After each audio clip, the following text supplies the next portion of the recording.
En octobre 2022, en République dominicaine, sur une plage isolée, un petit groupe de plongeurs et de techniciens prépare une plongée qui doit entrer dans l'histoire. Parmi eux, une jeune femme attire tous les regards, Audrey Mestre, qui a 28 ans et qui est une Française, apnésiste, l'une des meilleures au monde. Elle n'a qu'un seul objectif ce jour-là, descendre à 161 mètres de profondeur, en apnée, sans bouteille et remonter vivante. Ce serait un record mondial. Une performance hors du commun. L'ambiance est étrange. D'un côté, il y a l'excitation, les caméras, l'attente d'un exploit. De l'autre, un silence lourd. Parce que tout le monde sait qu'Audrey va tenter et est au bord de l'impossible. À cette profondeur, l'être humain ne devrait même pas survivre. Les poumons se compressent à la taille d'une balle de tennis. Le cœur ralentit, le sang se concentre dans le cerveau. À plus de 150 mètres, il n'y a plus de lumière, plus de couleurs, seulement une obscurité écrasante. Audrey, pourtant, est calme. Elle s'est entraînée des années pour ça. Elle est née à Paris, mais a grandi près de la mer. Elle a toujours eu ce lien particulier avec l'eau, ce sentiment de liberté quand elle plonge. Avec son ami, Francisco, qui est une légende controversée de l'apnée, elle a fait de cette passion une obsession. Ensemble, ils ont conçu ce projet fou, descendre à une profondeur jamais atteinte pour une femme. Les journalistes sont là, les photographes aussi. On a annoncé l'exploit de la presse. C'est censé être une journée historique, mais dans le regard de certains membres de l'équipe, on sent une inquiétude. La logistique n'est pas parfaite. Certains détails ne sont pas clairs. Pourtant, personne n'ose vraiment dire stop. La machine est lancée. Audrey s'avance vers la mer, déterminée, prête à entrer dans l'histoire. Un câble vertical a été installé depuis la surface jusqu'au fond, à 171 mètres. Sur ce câble coulisse une lourde luge métallique, un engin rudimentaire qui doit emmener Audrey vers le fond à une vitesse vertigineuse. En apnée, nos limites. C'est comme ça. On descend en étant tiré par une luge, puis on remonte grâce à un ballon gonflé d'air. Simple en apparence, mais chaque détail doit fonctionner parfaitement. À cette profondeur, aucune erreur n'est pas pardonnée. Audrey prend une dernière inspiration. Une inspiration immense, qui doit remplir ses poumons d'oxygène pour toute la plongée. Puis, elle s'allonge sur la luge. Le signal est donné. Le câble tremble et soudain, la luge file vers les profondeurs. Elle disparaît sous les yeux des plongeurs restés à la surface. Le chrono démarre. En quelques secondes, Audrey passe les 50 mètres, puis les 100. Les premiers mètres défilent à une vitesse impressionnante. Son corps s'alourdit, ses poumons se compriment, mais son esprit est entraîné pour rester calme. Les images montrent la luge glissant sur le bleu sombre, avalée par l'océan. Le silence est total, seulement troublé par le bruit sourd de l'eau qui siffle contre la luge. À la surface, l'équipe suit la descente grâce aux instruments. Les regards sont fixés sur le cadran, le souffle suspendu.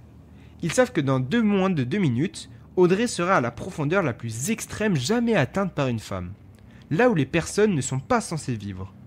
Tout repose sur un système fragile. Un ballon, un câble et quelques plongeurs prêts à intervenir. Le chrono indique qu'Audrey approche les 171 mètres. Le monde retient son souffle. La suite va décider si ce jour restera comme un triomphe ou comme une tragédie. La luge ralentit enfin et s'arrête brutalement au point le plus bas, 171 mètres sous la surface. Un chiffre inimaginable que la plupart des humains, mais qui ne dure qu'un instant pour Audrey. À cette profondeur, il n'y a plus de bleu. Seulement du noir, total et oppressant. La lampe, fixée sur la luge, éclaire un cercle étroit, révélant un câble métallique qui s'efforce dans le néant. Le plan est simple. Dès que la luge touche le fond, Audrey doit tirer sur une poignée qui libère le ballon de remonter. Un ballon gonflé d'air, comprimé, censé la propulser à toute vitesse vers la surface. Sur ce geste, d'une simplicité extrême, qui sépare la gloire de la mort. Audrey, concentrée, tend la main. Mais quelque chose cloche. La poignée résiste. Elle force, rien. Le ballon ne se libère pas. Le système semble bloqué. Le temps s'étire, les secondes deviennent des pièges. Dans le silence absolu, Audrey est seule, prisonnière à 171 mètres de profondeur. À la surface, l'équipe s'impatiente. Le câble tremble à peine, mais aucun signe de remontée. Le chrono tourne, 1 minute, puis 2. Ceux qui la connaissent comprennent que la plongée a immédiatement quelque chose qui ne va pas. Une ombre de panique se répand. Mais là-dessous, il n'y a pas de radio, pas de voix, pas d'appel possible. Audrey est piégée et personne ne peut l'aider. Sous l'eau, Audrey continue à lutter avec la poignée. Ses mains glissent, ses poumons brûlent, le manque d'air commence déjà à se faire sentir. Elle n'a plus que quelques secondes de lucidité avant que le dioxyde de carbone n'envahisse son corps. Ses yeux cherchent un repère, une lumière, une LED. Mais il n'y a rien, seulement l'immense pression de l'océan et ce maudit ballon qui refuse de s'ouvrir. Pendant ce temps, à la surface, la tension devient insoutenable. Normalement, Audrey aurait déjà dû réapparaître, portée par la vitesse fulgurante du ballon. Mais la mer reste calme, vide. On scrute la surface, on attend une gerbe de bulles, une ombre, un signe, rien. Un silence lourd s'installe autour du bateau. Les plongeurs de sécurité commencent à se préparer. Ils savent que chaque seconde compte, mais ils savent aussi qu'ils ne sont pas équipés pour descendre si bas. Personne ne peut atteindre 171 mètres de profondeur si rapidement. À cette profondeur, Audrey est livrée à elle-même. Et pendant que les regards s'échangent, une peur glaciale traverse l'équipage. Audrey est là, au fond, seule face à l'ennemi invisible, le temps. Le bateau est en ébullition. Les chronos affichent déjà bien trop longtemps pour une plongée no limite. Audrey aurait dû réapparaître depuis longtemps. Les regards deviennent fiévreux, les voix se pressent, mais sous cette tension, il y a un problème plus grave. L'organisation des secours est chaotique. Normalement, dans une plongée de ce type, plusieurs plongeurs de sécurité attendent à différentes profondeurs, prêts à intervenir. Ce jour-là, ils sont trop peu nombreux, mal répartis, et certains n'ont même pas d'expérience nécessaire pour défendre spontanément. Personne n'est prêt pour une panne à 172 mètres de profondeur. Un plongeur de sécurité s'élance. Il descend, vite, mais il sait qu'il n'atteindra jamais Audrey. Son matériel n'est pas conçu pour ces profondeurs. Les autres hésitent, certains attendent des ordres, on perd des précieuses minutes dans la confusion. Sous l'eau, Audrey est toujours coincée. Elle a tenté encore et encore de tirer la poignée, mais le ballon est resté immobile. Ses poumons sont vides, son corps lutte, peu à peu, ses gestes ralentissent, la panique se transforme en une étrange torpeur. Son cerveau, privé d'oxygène, commence à s'éteindre. Chaque seconde est désormais un compte à rebours vers la tragédie. Enfin, après de longues minutes, un plongeur parvient à rejoindre Audrey. Mais il est déjà trop tard. Elle est inerte, son corps flottant à côté de la luge, ses yeux grands ouverts dans le vide. Le ballon, lui, n'a jamais été déclenché. Avec des gestes précipités, le plongeur tente de la ramener. Il s'accroche à elle, la hisse, mais la remontée est lente, laborieuse. Il faut gérer la profondeur, la décompression et surtout sa propre suivi. La panique gronde au bateau, les secondes se changent en éternité. Lorsqu'Audrey est enfin tirée vers la surface, plus de 8 longues minutes se sont écoulées depuis le début de sa descente. 8 minutes sans air, dans l'obscurité totale. On la hisse sur le pont, on tente tout pour la réanimer. Masquage cardiaque, oxygène, cris désespérés. Mais rien n'y fait, son cœur ne repartira jamais. Le rêve de record s'est transformé en cauchemar. Ce qui devrait être une journée historique devient l'un des drames les plus marquants de l'histoire de la plongée en apnée. En Afrique du Sud, au début des années 90, au milieu des montagnes de la province de Northern Cape, ils existent un endroit mystérieux, redouté par les plongeurs, le Bosman-Gat, ou Bushman Hole, un gouffre rempli d'eau douce, l'un des plus profonds du monde, atteignant plus de 280 mètres de profondeur. Un trou béant au milieu d'une plateau désertique. De l'extérieur, il ressemble à un simple étang, mais sous la surface se cache une cathédrale d'eau sombre, gigantesque, où la lumière disparaît après seulement quelques mètres. C'est ici qu'un jeune plongeur sud-africain, Eben Leyden, a décidé de repousser ses limites. Passionné par l'exploration, obsédé par les records, il veut descendre plus bas que la plupart de ses pairs n'ont jamais osé. Pour lui, cette grotte représente un défi, presque une obsession. Ce matin-là, l'eau est calme, le ciel dégagé. Eben enfile sa combinaison, prépare ses bouteilles. Autour de lui, quelques amis plongeurs expérimentés l'aident. Mais l'ambiance est tendue. Tout le monde sait que le Bosman-Gat est un piège. De nombreux plongeurs y ont trouvé la mort, séduits par son silence et engloutis par son immensité. Eben ne tremble pas. Il ajuste son masque, vérifie ses détendeurs et il se laisse glisser dans l'eau sombre. Très vite, les bulles disparaissent dans le silence. La surface s'éloigne. Les premiers mètres sont paisibles, presque apaisants. Mais plus il descend, plus la lumière se fait rare. L'eau se teint en bleu profond, puis du noir. Chaque mètre avale un peu plus d'air, un peu plus de sécurité. Et Ben continue, attiré vers l'inconnu. À une centaine de mètres de profondeur, Ben sent déjà le poids de l'eau.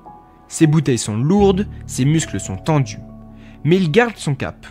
La paroi rocheuse disparaît, laissant place à une immensité d'obscurité. C'est comme plonger dans un puits sans fond.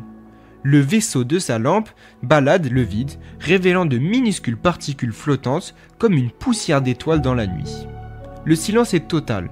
Son souffle résonne comme son casque amplifiant chaque seconde qui passe. C'est à la fois fascinant et terrifiant. Mais au loin, une forme apparaît. L'entrée d'une galerie latérale. Un tunnel noyé qui s'enfonce dans la roche.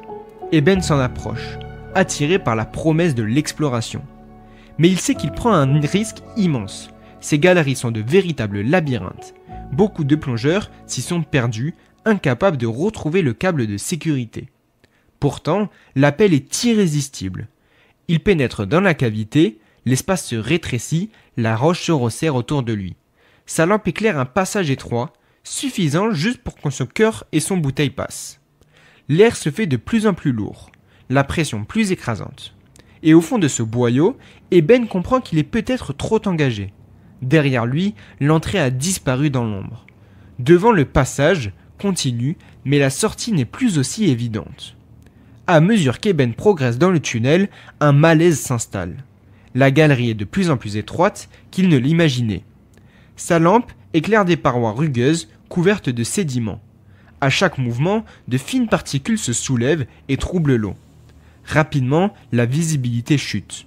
Le faisceau lumineux se heurte à un nuage opaque. C'est comme plonger dans du brouillard. Ben respire plus vite.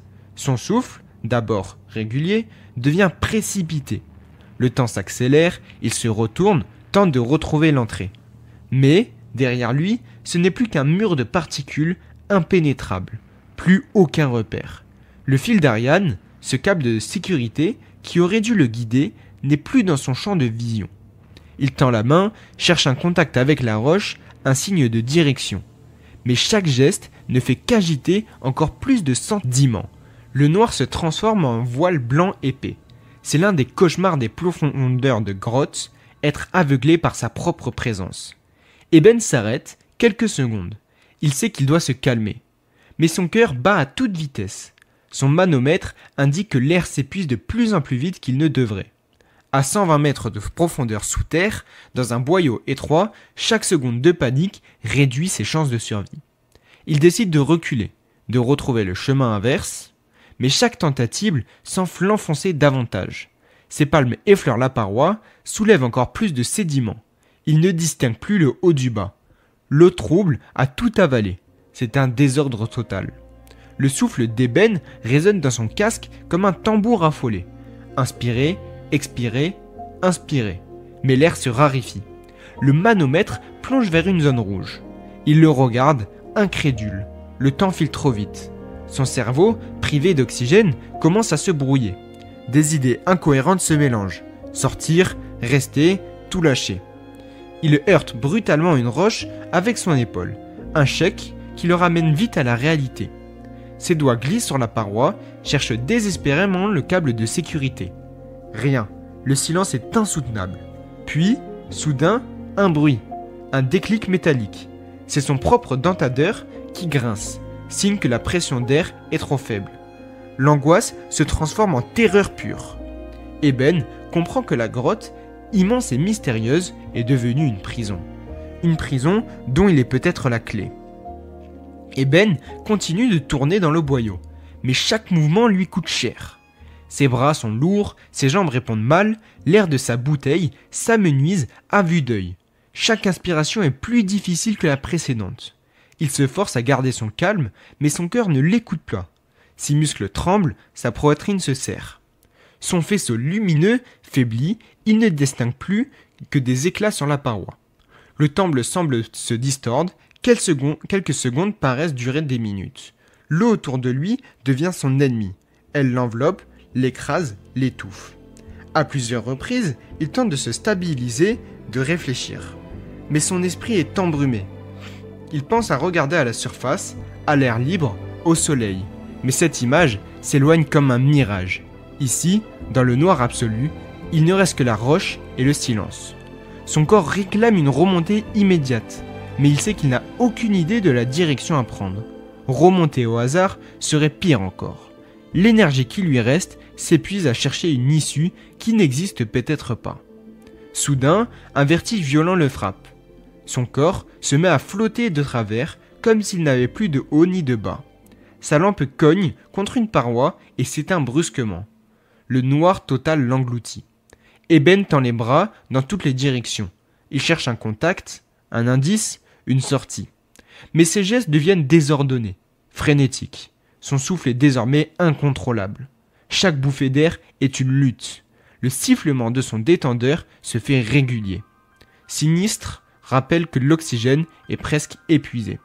Dans cette confusion, son esprit vacille. Il croit entendre des voix, des échos imaginaires.